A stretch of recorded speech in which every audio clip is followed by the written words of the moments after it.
चार मीनार नर्सरी। जी हाँ, एक ऐसा नाम पिछले 45 वर्षों से आपके बगीचों को खूबसूरत बना रहा है। क्रोटन प्लांट्स, फ्लावर प्लांट्स और indoor oxygen plants, herbal plants और हाइब्रिड फ्रूट प्लांट्स, बिल्कुल हेल्दी और फ्रेश। चाहे आपका फार्म हाउस हो या होम गार्डन। अस्सलाम वालेकुम नाज़रीन, 7H न्यूज सच को रखे आपके आगे। तेलंगाना के चीफ मिनिस्टर रेवंत रेड्डी जिस तरह अवाम को जो 6 गारंटियां दिए थे, ये देकर अवाम को जो धोखा दिया है और ये 6 गारंटियां जो पूरे नहीं किए हैं, इसी तरह इन्हीं की पार्टी के कई सीनियर लीडर्स को नजरअंदाज कर दिया। जैसे फिरोज खान, उस्मान अल हाजरी, मोहम्मद अजहरुद्दीन, मोहम्मद अली शब्बीर, ऐसे लोगों को कैबिनेट में शामिल नहीं किया गया।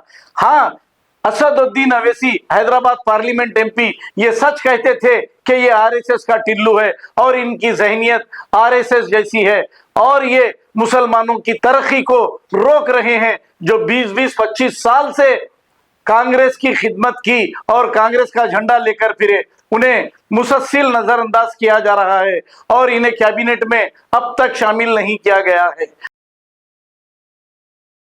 चार मीनार नर्सरी। जी हाँ, एक ऐसा नाम पिछले 45 वर्षों से आपके बगीचों को खूबसूरत बना रहा है। क्रोटन प्लांट्स, फ्लावर प्लांट्स और indoor oxygen plants, herbal plants और हाइब्रिड फ्रूट प्लांट्स, बिल्कुल हेल्दी और फ्रेश। चाहे आपका फार्म हाउस हो या होम गार्डन, हम प्रोवाइड करते हैं कंप्लीट गार्डनिंग सर्विस और मेंटेनेंस भी। जी हाँ, हमारे यहाँ कोरियन कारपेट ग्रास भी अवेलेबल है, परफेक्ट फॉर टेरेस, बालकनी और डेकोरेशन के लिए। प्लांट्स रेंट पर भी दिए जाते हैं। चार मीनार नर्सरी, तालाब कट्टा मेन रोड, हैदराबाद। कॉन्टैक्ट 9849291273। खबर है शहर की, खबर है गाँव की, खबर है सारी दुनिया की। 7H न्यूज पसंद आए तो लाइक कीजिए, शेयर कीजिए और सब्सक्राइब करना ना भूलें। 7H news.